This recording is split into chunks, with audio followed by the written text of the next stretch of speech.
Hey, salut à tous! Alors, vous pouvez citer 3 tableaux de Tiepolo? Et bah, vous êtes sans doute assez cultivé pour jouer à Museum Pictura. Museum Pictura, c'est un peu la suite spirituelle du jeu Museum qui est sorti il y a quelques années. Alors les deux jeux ont beaucoup en commun, il y a des mécaniques de base qui sont très proches, mais en même temps ils ont aussi pas mal de différences, il y a quelques petits twists qui font que Museum Pictura est vraiment un jeu à part entière, assez différent au final de Museum dans la manière de le jouer. On reste quand même sur des bases identiques, c'est-à-dire qu'on va chacun avoir un musée devant soi et on va essayer de le remplir. Alors dans Museum, on était plus avec différents vestiges assez variés. Dans Museum Pictura, par contre, on est vraiment sur des peintures qu'on va vouloir afficher dans nos musées. Et on va gagner des points avec les collections de peintures qu'on va avoir, avec les expositions temporaires qu'on va organiser et également avec les mécènes qu'on va pouvoir attirer dans notre musée. L'objectif étant bien sûr d'avoir le plus de points de victoire. Alors, je ne vais pas vous montrer l'ensemble de la mise en place, c'est un petit peu long, mais je vais juste vous montrer comment on remplit les cartes dans les musées internationaux qui sont ici. Il y a 4 grands musées internationaux sur le plateau central, c'est là où on va aller récupérer des cartes dans le marché de l'art, etc. Pour remplir les cartes d'un musée, on va d'abord piocher une carte tendance. Et pour chacun des musées, on va piocher une carte tendance. Donc là, voilà, je ne vais pas tous les faire, mais imaginons que là, on est sur le musée national de Madrid, ici. Sur ces cartes tendances, on a 3 informations qui vont reprendre des informations qu'on trouve également sur les cartes. Alors je vais faire un petit détour justement par les cartes. En premier, sur une carte, on a ici un numéro. Le numéro, ça représente l'artiste qui a peint le tableau qui est ici. Donc vous avez aussi le nom de l'artiste, par exemple 14, c'est Fragonard. Donc de toute façon, toutes les cartes sur lesquelles il y a 14, ce sera Fragonard. Alors si vous voulez, vous pouvez lire le nom, mais c'est plus simple de s'y retrouver avec le numéro. Turner, c'est le numéro 20, Michelangelo, c'est le 5, Renoir, c'est le 26, etc. Ensuite, vous avez la couleur de la carte qui représente la période. Donc là, jaune c'est rococo, vert c'est romantisme, rouge c'est renaissance, bleu c'est impressionnisme, etc. Et tout en haut à droite, vous avez le genre de cette peinture. Donc ça peut être la pomme, ça représente les natures mortes, l'arbre c'est les paysages, ici vous avez des trucs religion, vous avez aussi des cartes mythologie, des cartes portraits, etc. etc. Donc, on retrouve ces différents éléments ici sur les cartes de tendance qu'on va donner à chaque musée. Donc ce musée ici, il veut du Fragonard, il veut des paysages et il veut des cartes romantisme. Donc je vais piocher 4 cartes pour d'abord alimenter ce musée. Tout ce qui l'intéresse, je le mets à gauche, tout ce qui ne l'intéresse pas, je le mets dans la colonne de droite. Donc là j'ai pioché 4 cartes, par exemple Fragonard, là ça tombe bien, alors hop, ça l'intéresse, je le mets dans la colonne de gauche parce que c'est Fragonard. Turner, alors Turner, ça ne l'intéresse pas, mais par contre, les paysages et le romantisme, ça l'intéresse. Donc là, en plus, il y a 2 éléments qui l'intéressent. Je le mets également dans la colonne de gauche. Michelangelo, c'est du religion et c'est de la Renaissance. Alors ça ne l'intéresse pas du tout. Du coup, je le mets dans la colonne de droite. Hop. Et Renoir, ça ne l'intéresse pas. L'impressionnisme non plus. Mais par contre, c'est un paysage. Ça l'intéresse. Donc ça va aller dans la colonne de gauche. Donc je fais comme ça pour la mise en place. Pour tous les musées, je pioche 4 cartes et je les mets soit à gauche, soit à droite, en fonction de la carte de tendance de ce musée. Une fois qu'on a rempli les musées, chaque joueur récupère 5 cartes de peinture, donc il y a une pioche de cartes de peinture qui est assez énorme. Hop, vous avez tout un paquet ici, et encore il n'y a pas toutes les cartes. Et on récupère également chacun une carte de faveur qui ont le petit dos violet ici et qui sont disposées au centre de la table. Ensuite, chaque joueur va récupérer 3 cartes tendance, donc ce sont les mêmes cartes que celles qu'on a données pour les musées, sauf que là ce sont des cartes qui vont nous donner un peu des objectifs privés, cachés durant la partie. Donc on regarde parmi ces 3 cartes là, on en choisit une, par exemple, j'en sais rien, je prends celle-là, hop, les autres on les remet sous le paquet. Et ça veut dire que moi, à la fin de la partie, je vais gagner des points si j'ai exposé des cartes de l'artiste 19, je ne sais plus lequel, si j'ai exposé des portraits et si j'ai exposé des cartes de la période romantique. Hop, donc ça, je le place là, c'est caché. Une fois que tous les joueurs ont fait ça, on désigne un premier joueur qui prend ce jeton premier joueur et on est prêt à commencer la partie. Et on regarde maintenant les différentes phases du tour de jeu qui sont récapitulées sur la petite aide de jeu qui est très pratique. En premier, on a la phase d'acquisition. Alors dans cette phase, lorsque c'est votre tour de jouer, vous allez tout d'abord piocher 2 cartes du marché de l'art et les ajouter à votre main. Hop, donc j'ai pioché mes 2 cartes. Donc maintenant j'en ai 7 puisque j'ai commencé avec 5. Une fois que j'ai fait ça, je vais être obligé, parce que c'est mon tour de jouer, que je suis le joueur actif, je vais être obligé d'aller échanger une carte de ma main avec une carte qui est dans un musée. Alors par exemple, hop, je vais prendre ce Cézanne et je vais aller l'échanger ici. Alors pourquoi je vais faire ça? Parce que quand j'échange une carte avec un musée, en fonction de ce qui l'intéresse, ça va éventuellement me faire des points. par exemple, là, 28, donc c'est un Cézanne, je vois que ce musée ici, la National Gallery of Victoria, est très intéressé par ce peintre-là. Donc, ce que je vais faire, c'est que je vais lui donner cette carte, je la place dans la colonne de gauche, et je vais lui prendre une autre carte. Bah là, il n'a que des cartes qui ne l'intéressent pas, donc par exemple, j'en sais rien, si le Velasquez ici me plaît, je le prends et je le mets dans ma main. Et comme je lui ai donné une carte qui l'intéresse et que je lui ai pris une carte qui ne m'intéresse pas, ça va me faire des points. Et ça me fait autant de points que ce que je lui ai donné. C'est-à-dire que là, je vais donner un auteur, enfin un artiste qui l'intéresse, donc ça me fait 3 points. Hop, j'avance, alors imaginons que je suis le joueur bleu, j'avance immédiatement de 3 sur la piste de score. Si je lui avais donné une carte jaune, par exemple, bah, ça ne m'aurait fait qu'un point. Si j'avais donné une carte, je sais plus ce que c'est ça, une carte histoire, ça m'aurait fait 2 points. Et par contre, si j'avais donné une carte histoire jaune, ça ne m'aurait quand même fait que 2 points. On ne prend en compte qu'un seul des critères, le plus haut critère. Hop, et c'est pareil, si jamais vous donnez à quelqu'un, enfin à un musée, une carte qui ne l'intéresse pas et que vous prenez une carte qui l'intéresse, et bien ça va être l'inverse, vous allez perdre des points. Par exemple, si j'avais, alors j'ai qu'un seul échange à faire, hein, mais imaginons que j'en fasse un deuxième, j'ai ce petit Rembrandt ici, que je veux donner à ce musée-là. Alors ce musée-là, il veut du 14, il veut des paysages et il veut du romantisme, donc Rembrandt ça n'intéresse pas du tout. Donc je le mets dans la colonne de droite, et si je lui prends le Renoir qui est ici, eh bien c'est un paysage, et donc un paysage ça vaut 2 points, ça me fait donc moins 2 points. Et il peut aussi y avoir une différence, si jamais je lui donne un truc qui l'intéresse un peu, mais pas trop. Imaginons que je lui donne juste ça, hop, je lui donne un Delacroix, donc Delacroix il s'en fiche, les religions il s'en fiche, par contre c'est une carte romantisme, donc ça l'intéresse, donc je le mets dans la colonne de gauche, mais si en échange je lui prends un Fragonard, hop, eh bien Fragonard c'est un artiste qui l'intéresse, ça vaut 3 points, la carte verte que je vais donner ça ne vaut que 1 point, ça veut dire que en prenant cette carte et en lui donnant cette carte là, je vais faire 3 moins 1, ça veut dire que je vais perdre 2 points quand même, parce que les artistes, c'est quand même plus important que les périodes ou que les genres. Voilà. Donc ça, c'est la première phase du tour de jeu. Vous piochez 2 cartes et vous échangez une carte avec un des musées internationaux, d'accord? Une seule carte, pas 50 comme je viens de le faire, c'était vraiment pour vous montrer. Une fois que vous avez fait ça, chacun des autres joueurs dans l'ordre du tour de jeu a la possibilité, et pour ces joueurs-là ce n'est pas obligatoire, il n'y a que pour le joueur actif que c'est obligatoire, chacun des autres joueurs a également la possibilité d'échanger une de ces cartes avec un des musées internationaux, exactement dans les mêmes conditions que vous, c'est-à-dire que s'il donne une carte qui intéresse le musée, eh bien ça va lui faire des points, s'il prend au musée une carte qui l'intéresse, ça va lui faire perdre des points, au contraire. Deuxième phase du tour de jeu, c'est la phase d'action. Alors dans cette phase, vous avez 3 actions possibles et vous devez en choisir une seule parmi les 3. La première action, ça va être d'améliorer votre musée. Lorsque vous améliorez votre musée, vous allez pouvoir défausser des cartes de votre main pour placer des cartes dans votre musée au prix de 1 pour 1. C'est-à-dire que si je veux poser ce Manet, eh bien je peux le poser, mais je dois défausser n'importe quelle autre carte dans ma défausse. Alors la défausse, c'est le petit plateau qu'on a juste à côté de soi. Vous remarquez ici qu'il y a des petits moins en rouge. Ça, c'est les points que vous allez perdre à la fin de la partie. Plus vous avez de cartes dans votre défausse, plus ça vous fait des points négatifs. Donc il faut faire attention à ça, mais il va y avoir un moyen de récupérer ces cartes qui sont dans votre défausse. Donc là, par exemple, j'ai défaussé un Fragonard pour placer un Manet. Alors je le place où je veux, et de toute façon, les cartes dans le musée sont réorganisables à n'importe quel moment dans la partie. Ensuite, qu'est-ce que je veux faire? Alors je vais essayer de me faire une petite collection bleue par exemple. Je vais poser un Renoir et je vais défausser un Raphaël parce que ça m'est égal. Alors si je jouais intelligemment, il faudrait que je regarde la carte que j'ai ici hein, pour voir ce que je veux. Ok, donc je joue absolument pas ce dont j'ai besoin, mais c'est pas grave. Ensuite, par exemple, je vais peut-être jouer un Géricault, là, qui m'intéresse, pour en défaussant un Tiepolo. Hop.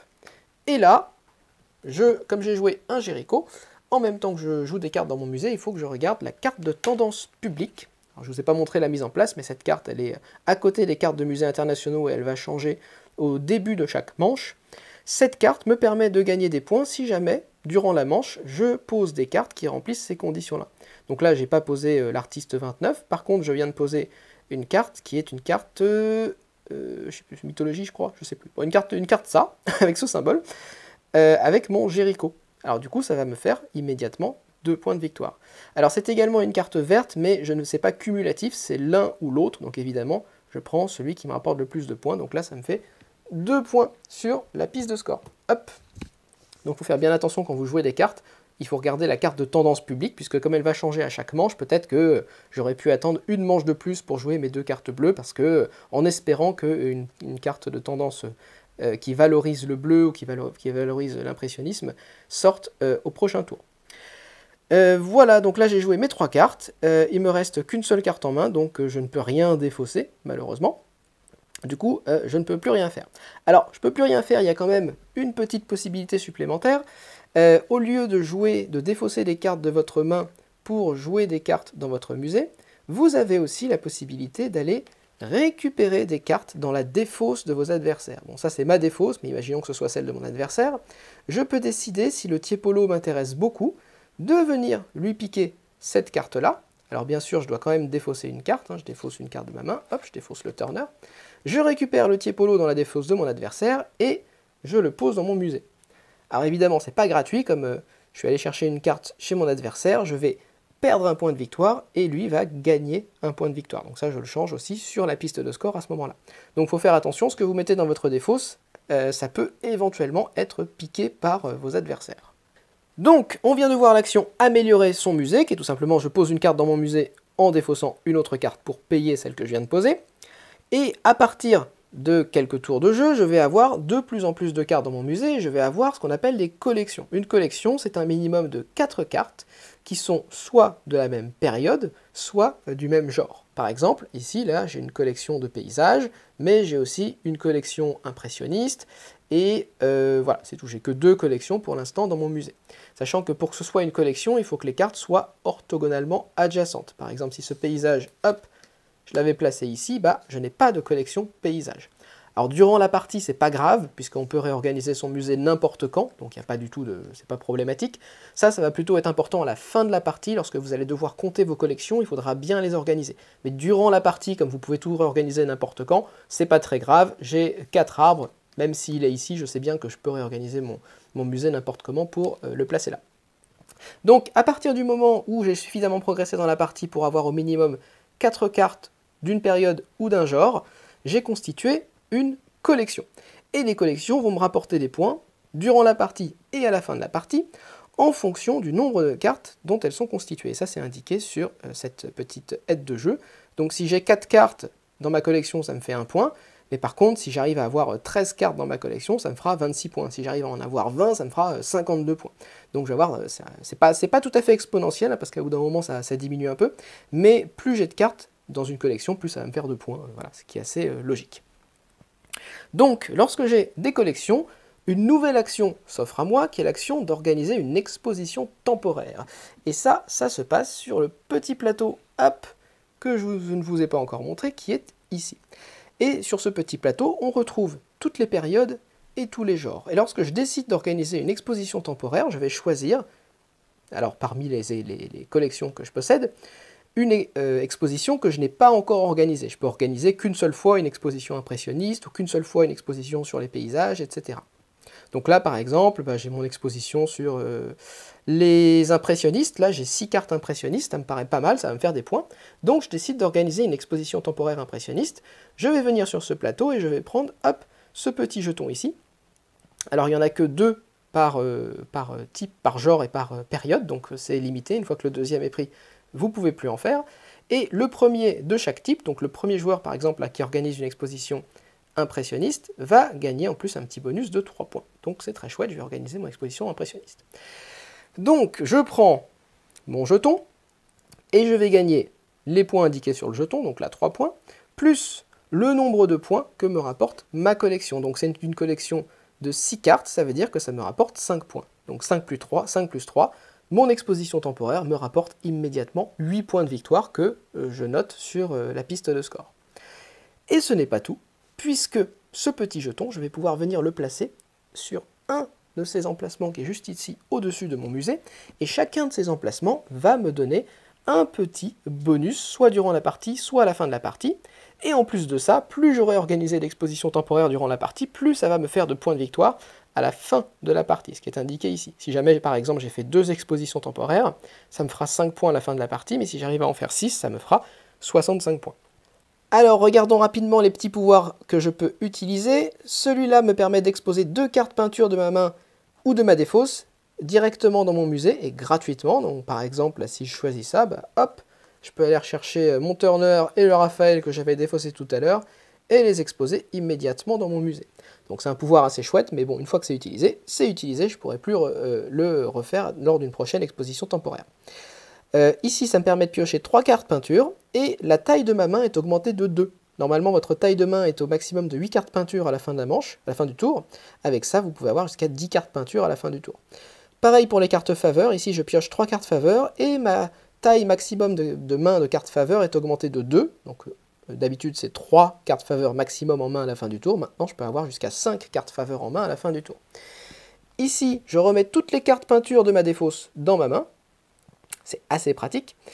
Ici, ça va me permettre de considérer une de mes collections à la fin de la partie comme si elle avait 2 cartes supplémentaires. Par exemple, là, ma collection impressionniste qui a 6 cartes. Si je place un jeton ici, je pourrais choisir ma collection impressionniste ou une autre collection, hein, pas nécessairement celle-là, et elle sera considérée comme ayant 2 cartes de plus. Donc là, il y en aura comme si ça en avait 8 au lieu de 6. Et bien sûr, 8 au lieu de 6, ça fait 9 points au lieu de 5 points. Donc c'est plutôt pas mal. Et ici, enfin, ça me permettra de gagner 3 points de prestige pour chaque carte mécène que je possède à la fin de la partie. Je reviendrai après sur les cartes mécènes, on ne les a pas encore vues. Voilà, donc ça c'est la deuxième action possible durant votre tour de jeu. C'est ce qui va vous faire en fait gagner le plus de points pendant la partie dans Muséum, c'est d'organiser ces expositions temporaires qui vous rapportent éventuellement le nombre de points indiqués sur le jeton, si jamais vous êtes le premier à organiser une exposition temporaire de ce type, et surtout qui vous rapportent les points de vos collections. Donc première action possible durant votre phase d'action, c'était d'améliorer votre musée. Deuxième action possible, organiser des expositions temporaires. Troisième action possible, ça va être d'aller faire une action d'inventaire pour récupérer les cartes qui sont dans votre défausse, puisque effectivement ces cartes de la défausse, on ne va pas les laisser là indéfiniment, surtout que ça fait des points négatifs. Donc vous pouvez, en tant qu'action d'inventaire, reprendre en main toutes les cartes de votre défausse. Donc vous ne pourrez pas les jouer à ce tour-là, puisque l'action améliorer votre musée, c'est une autre action. Hein. Donc l'action d'inventaire, c'est tout ce que vous allez faire durant votre tour. Vous allez juste récupérer les cartes de la défausse. Mais vous avez quand même deux petits bonus pour compenser. Le premier, c'est que vous allez aussi piocher une carte faveur que vous allez ajouter à votre main. On va voir après les cartes faveur, c'est quand même cool. Et la deuxième chose, c'est que vous allez pouvoir rafraîchir la piste de cartes mécènes. Alors je ne vous ai pas encore montré les cartes mécènes, je vais y venir juste après, mais en gros, en faisant cette action d'inventaire, vous pouvez ici virer toutes les cartes qui sont ici et les remplacer par 5 nouvelles cartes. Mais je vais y arriver juste après. Donc voilà, vous avez les 3 grandes actions possibles durant la phase d'action, et encore une fois, on n'en fait qu'une seule par tour, soit améliorer le musée, soit faire une exposition temporaire, soit faire une action d'inventaire. Et enfin, durant votre tour de jeu, en plus des 3 actions possibles, vous avez 2 actions gratuites que vous pouvez faire. La première de ces actions gratuites, c'est de jouer les fameuses cartes faveur. Alors ces cartes faveur, c'est juste des cartes qui vont vous faire en gros un bonus. Elles ont tout un petit pouvoir différent. Ça peut être de placer gratuitement des cartes peinture, de faire des points en plus quand vous organisez une exposition temporaire. Ça peut être de gagner immédiatement des points de prestige. Voilà, elles sont assez variées. Il n'y en a pas non plus 50 différentes, mais ça vous permet de jouer un petit peu, de gagner des bonus sur les différents éléments du jeu. Ça c'est assez chouette. Le petite limite, c'est que vous ne pouvez jouer qu'une seule carte faveur par tour de jeu, donc il faut bien choisir quand vous la jouez et celle que vous jouez. Deuxième possibilité avec ces cartes faveur, si jamais le pouvoir ne vous intéresse pas, vous pouvez aussi les défausser pour piocher 2 cartes du marché de l'art, donc piocher tout simplement 2 cartes peinture, ce qui peut aussi être assez sympa si jamais le pouvoir n'est pas utile pour vous à ce moment-là de la partie. Ces cartes faveur, vous allez les récupérer à la fois en utilisant les bonus qui sont ici au-dessus du plateau quand vous faites des expositions temporaires, mais la manière la plus régulière de gagner des cartes faveur, c'est lorsque vous progressez sur la piste de score. À chaque fois que vous passez 10 points, c'est-à-dire lorsque vous arrivez à 10 points, 20 points, 30 points, 40 points, 50 points, à chaque fois vous allez piocher une carte faveur. Donc vous allez au moins, si jamais vous allez au moins à 50 points, vous allez au moins piocher 5 cartes faveur par ce biais-là durant la partie. Et deuxième action gratuite durant votre tour de jeu, ça va être d'aller récupérer une carte mécène, et je peux faire ça qu'une seule fois par tour de jeu. Alors comment ça se passe? Les cartes mécènes, c'est assez facile.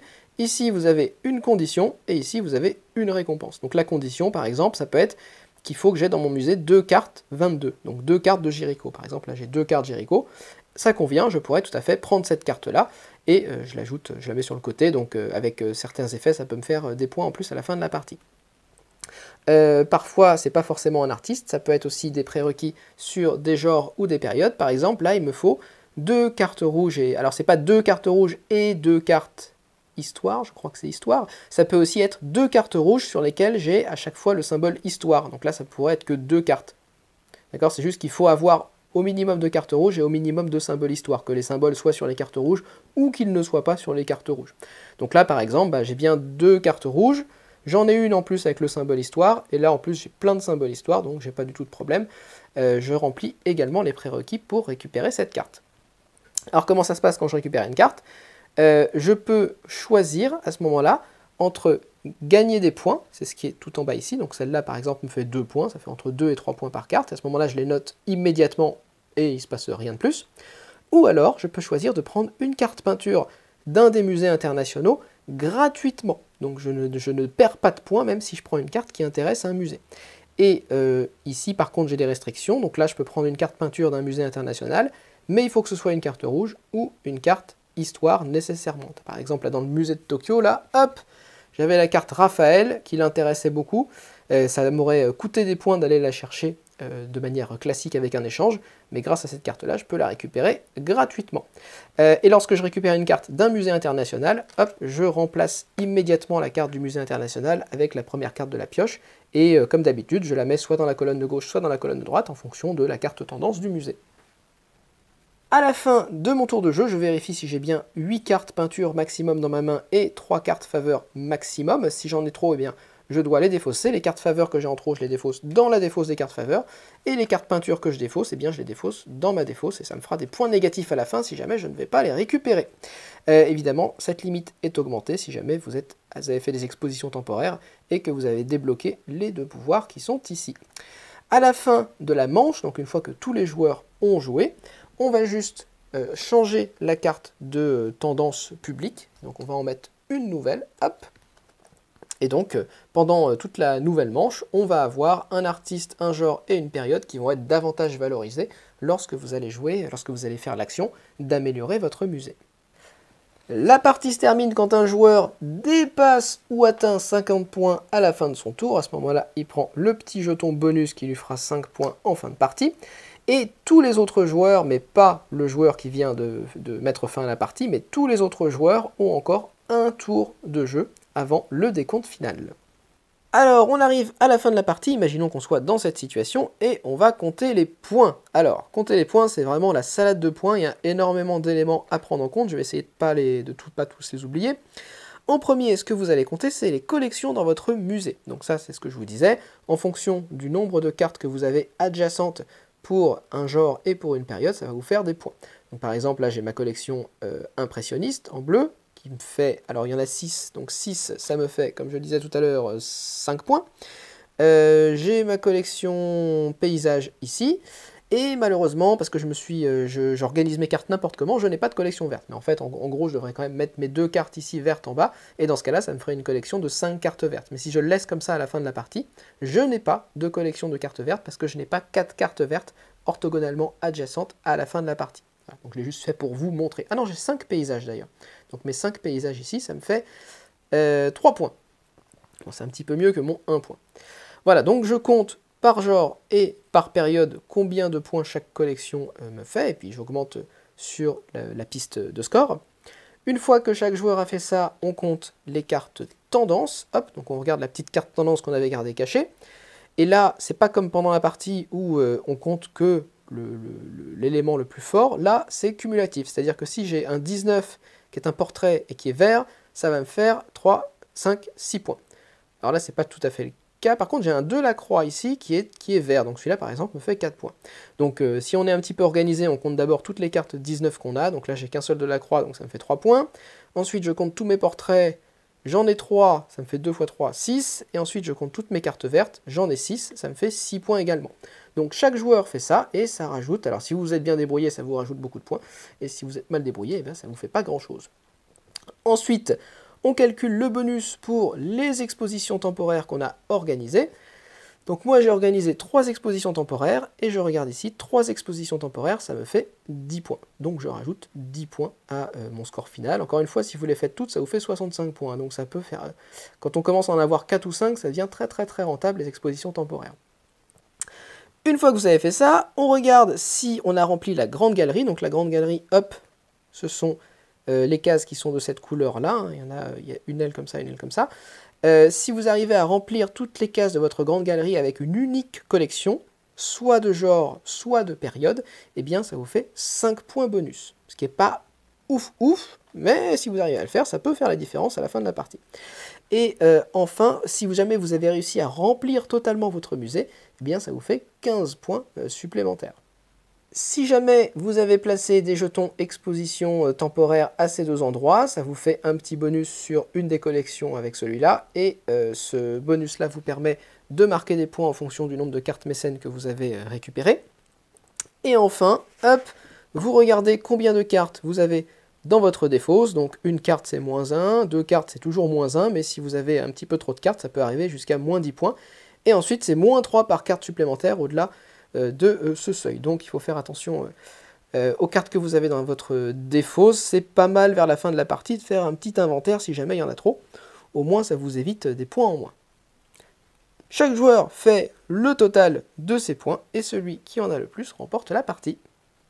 Boum! Et voilà, c'est tout pour Museum Pictura. Alors, que dire? Je vais commencer par... Alors, je suis désolé, j'ai pas tellement... Le jeu prend énormément de place, il y en a partout, parce que les plateaux sont assez gros. Donc, vous le voyez un petit peu par petits bouts, malheureusement. Mais j'espère qu'en tout cas, ça vous donne une bonne idée de la manière dont le jeu est fichu, et surtout que ça vous donne une bonne idée du matériel, et la très bonne, pour moi, qualité du matériel. Franchement, il n'y a rien à dire, hein. Les cartes sont plutôt pas mal, elles sont plus épaisses que dans le Muséum de base. Alors je vais pas arrêter de comparer cette version à Muséum, hein. Donc vous êtes prévenus, si vous connaissez pas Muséum, je suis désolé pour vous, mais je suis obligé de comparer, c'est pas possible de faire autrement. Donc en tout cas les cartes sont de très bonne qualité, le matériel, enfin tout est vraiment de très très très bonne qualité. Alors je vous ai montré ça je crois que c'est la version Kickstarter dans laquelle on a les petits jetons en relief comme ça, la version de base que vous trouvez dans le commerce, hop, ce sera plutôt des petits jetons comme ça, tout plat. Voilà, donc je suis désolé, mais en tout cas, ceux-là sont très bien. Hop, donc pas de problème au niveau de la production, vraiment, rien à redire. Moi, je suis un peu moins fan des illustrations du jeu ici que de Muséum, où il y avait une patte un peu plus spécifique. Ici, c'est beaucoup plus réaliste, hein, dans les différentes illustrations. Bah, c'est normal, parce que c'est des œuvres qui existent déjà, et qui sont très spécifiques, donc c'était pas la peine de les refaire, hein, je comprends bien. Mais du coup, ça donne il y a un peu moins une unité graphique dans le jeu. Et voilà, mais bon, le jeu reste très beau quand même, malgré tout, surtout si vous aimez un petit peu la peinture. Et après, vous pouvez retrouver vos peintres préférés.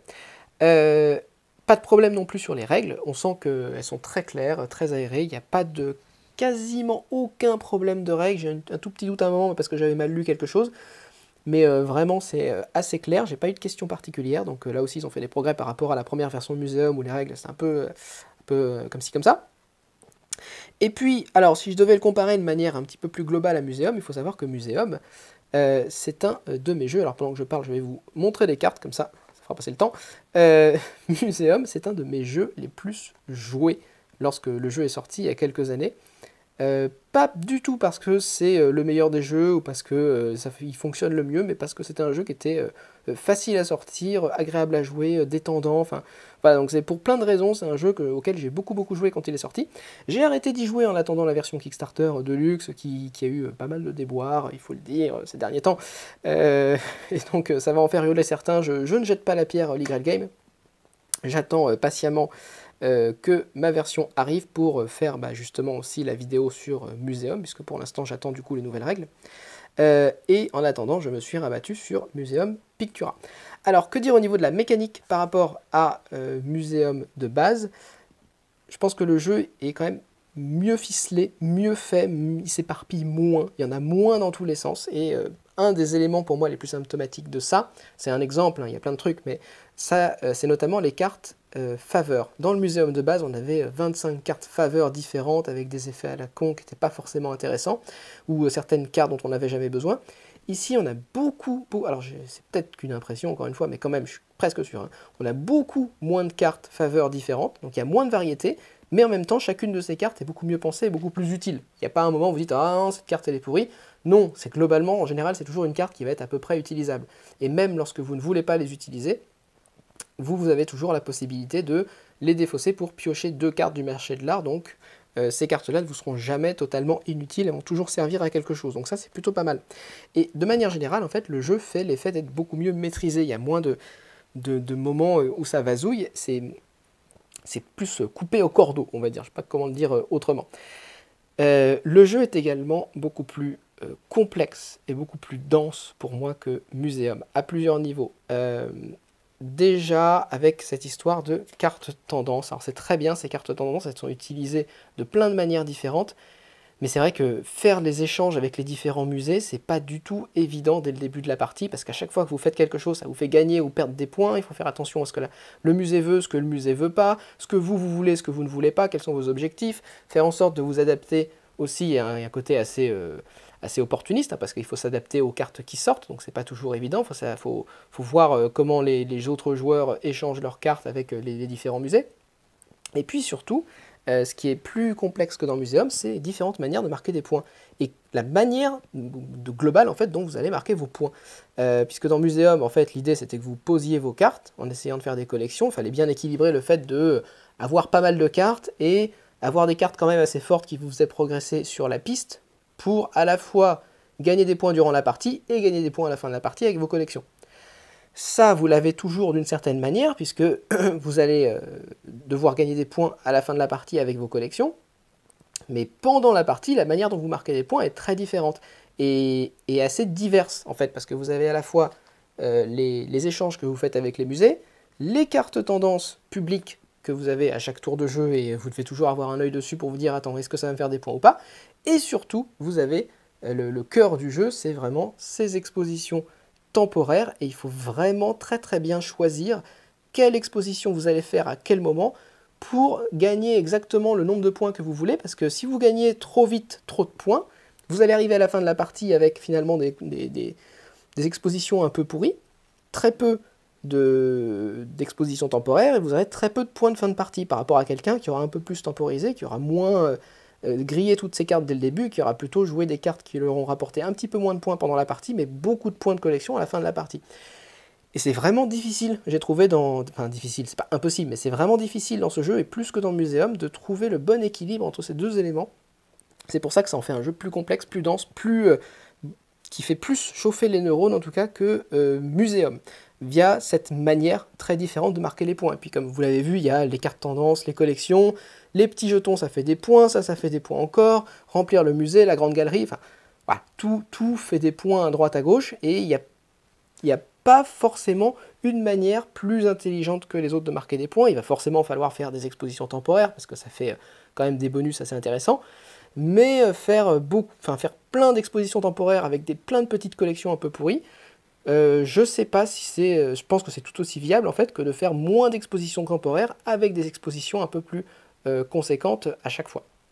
Voilà. Donc, et surtout, ça donne des parties, je m'y attendais pas du tout, parce qu'au final, on est sur des scores à 200 points à la fin, et même sur des scores à 200 points, on est sur des parties assez serrées entre les joueurs. On est arrivé sur plusieurs parties, on est arrivé à 2-3 points d'écart entre deux joueurs. Ça s'est joué vraiment à pas grand chose, et notamment il faut faire attention aux cartes qui sont dans la défausse, parce que pareil c'est aussi beaucoup plus punitif que dans Muséum, où bon allez on avait quelques cartes dans la défausse, c'était pas bien grave. Là quand même, quand on en a un petit peu trop, qu'on fait moins 10, et puis moins 13, moins 16, moins 19, ça commence à piquer un petit peu les cartes de la défausse, donc c'est pareil, il faut faire attention à ces éléments-là. Et puis, alors il y a un élément aussi qui a été revalorisé, je crois que ça a été changé aussi dans Muséum de base, mais l'action d'inventaire, qui est un petit peu plus intéressante du coup, parce que ça vous permet de piocher une carte mécène, et ça vous permet éventuellement, une carte faveur, pardon, et ça vous permet aussi éventuellement de rafraîchir la rivière de cartes mécène, donc ça peut aussi être un élément qui est un petit peu plus intéressant peut-être que dans le Muséum de base, qui est un poil plus attractif. Voilà, donc, hop, c'est tout pour Muséum Pictura. Sachant qu'il y a 2 extensions qui sont sorties, je ferai aussi les vidéos sur ces 2 extensions, donc c'est Vernissage et je sais plus du tout comment s'appelle l'autre d'ailleurs, Vernissage et Crystal Palace, voilà. Qui sont aussi assez chouettes, donc qui donnent une bonne... Alors je vais dire, ça donne une rejouabilité au jeu. Le jeu n'a pas besoin de rejouabilité parce qu'il a quand même pas mal de petits éléments de variabilité qui font que... Bon, déjà, il faut avoir fait quelques parties pour commencer à s'en lasser. Mais c'est vrai que ces extensions sont assez intéressantes et du coup, j'essaierai aussi de faire une petite vidéo dessus. Voilà, donc n'hésitez pas à laisser un commentaire si vous avez joué à Museum et à Museum Pictura, notamment à dire celui que vous préférez. Moi, je préfère peut-être Museum de base, parce qu'il était moins bien ficelé, moins bien fait, moins tiré au cordeau, moins précis. C'était plus le bordel, mais c'était un joyeux bordel, donc peut-être que il y avait un petit peu moins de réflexion, le jeu était un peu plus léger. Là, le jeu, en gagnant en profondeur et en réflexion, devient un petit peu plus austère et un petit peu moins original, je vais dire, que le Museum de base. Donc peut-être qu'il plaira aux joueurs qui préfèrent un petit peu plus de réflexion et un petit peu moins